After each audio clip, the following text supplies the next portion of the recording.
And we are a part of this infinite universe filled with intelligent life.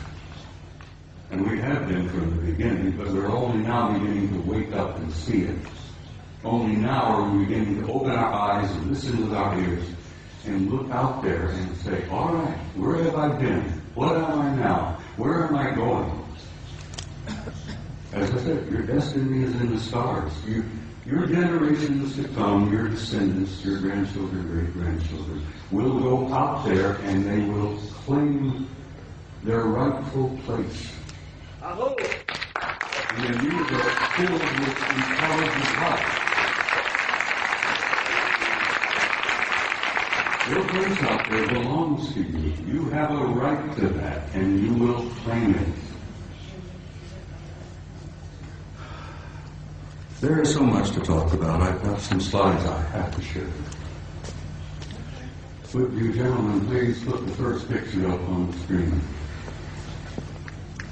I'm being assisted by some very wonderful people back behind the scene here. I'd like to start with a shot like this. Pictures of this nature is sort of inspiring. It gives you a glimpse of the community that you are a part of. A little glimpse of the stars out there, the nebulae. That's where you're from, and that's where you're going home again, too. It's where you belong. Next picture, please. I love these. They're so beautiful. I have some of these on my wall at home. But they inspire me. I look at them and I have a sense of recognition that I've been there before. And I know that I'm going back. But something happened in my country over the last few years that I'm very, very troubled by. Just last week, the United States celebrated the 40th anniversary of putting a man on the moon. Then we went through this whole whoop-de-doo of patting ourselves on the back and thinking, gee, wasn't that neat? Armstrong, Aldrin, Collins up there in orbit. On the moon, aren't we great people? Aren't we magnificent? Look what we did. So let me tell you a couple of things that they did that you may not have ever heard about before. They took the few pictures they had it all televised, everybody, Walter's Cronkite and all of them were looking out. Golly gee, isn't this great? Isn't this neat? You got a couple of guys on the moon. Ladies and gentlemen, my government, NASA, NASA, which many of us in the United States say stands for never a straight answer, proceeded to erase 40 rolls of film of the Apollo program. The flight to the moon, the flight around the moon, the landings on the moon, the walking guys here and there. They erased, for Christ's sake, 40 rolls of film of those events. Now we're talking about several thousand individual frames that were taken that the so-called authorities did not have a right to see. Oh, they were disruptive, socially unacceptable, politically unacceptable. I become furious. I'm a retired command sergeant major. I was never famous for having a lot of patience. The idea when I found out that they had erased 40 rolls of film involving several thousand individual shots about what really happened up there, I became so furious that I could have punched the director of NASA in the nose. I try to be. I'm not a dangerous man. I like to tell people that, like Henry Higgins in My Fair Lady, I have the milk of human kindness by the quart in every vein. So I really am a gentle man. But I have the capability, the potential of being rather dangerous and violent. And these lies and these cover-ups that I've learned about firsthand over the years literally infuriate me. And I hope it infuriates you, because these authorities, these nitwits in high positions of power, who are proceeding to spend all the money that the American people make for their own use, for their own private programs, and then lie through their teeth about what the truth really is. Well, thanks to the idea that there were a few employees in NASA 40 years ago, even today, there are some good people working there, decent people, honest people. I have some film that they preserved that was not destroyed. Gentlemen, put up the next picture for me.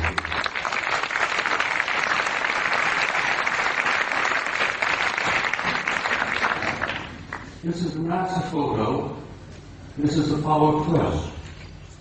Apollo Systems 12, roll number 50, negative number 7348. They were flying over the moon before they landed. They went into orbit around the moon. As many of you, I'm sure, you know the system, you know the procedure. They went into orbit around the moon, and while they were there in orbit around the moon, a number of anomalous artifacts began showing up, showing interest in them. Next picture, please. This picture was taken by Neil Armstrong. While they're looking out of the window of their little craft, this object flew by. There's the moon in the background, of course, and here's this object that flew by the window of that little craft that they were riding in. Neil took the Hasselblad camera that he had, put it up the window, and snapped this picture. Next picture, please. NASA Apollo 12. Roll 51, negative number 8653, something like that. Now, this is a good-sized object. This is several hundred feet in diameter that came up next to the lander, flew along beside them for a time. The guys in the Apollo crafts put their camera to the window and snapped the thing, and I've always jokingly said there were guys inside of this taking pictures of the NASA. We were photographing them, they were photographing us. Next picture, please. Photo NASA, Apollo Systems number 14, Apollo 14. Roll 70, negative, what is it, 9837, I think, or 8827, I think. This is the Landsberg crater on the moon. The guys in orbit above the moon were particularly fascinated by Landsberg. They had been given a special assignment to take pictures of Landsberg because the crater, which they designated as Landsberg, had things going on in the crater that were very anomalous. There was construction going on. There were enormous facilities of the crater up there. So they were specifically designated and assigned to photograph Landsberg to see if they could figure out what the hell's going on down there in the crater on Landsberg. While they were looking at Landsberg, this object happened to express interest in them and flew by.